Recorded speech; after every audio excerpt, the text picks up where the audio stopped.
These are the quick step-by-step instructions on how to pair your new key fob with your vehicle. In this particular case, this is a Toyota Highlander 2006. These are the step-by-step instructions. First of all, you need to make sure that your car door is open like this, and you need one of the master keys.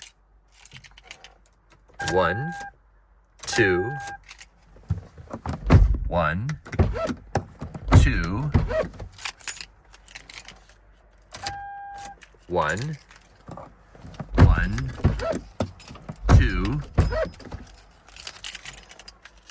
in, close, on, off. Nice. Now we're in pairing mode. Go over here, hold both of these buttons down for about 1.5 seconds. Hey!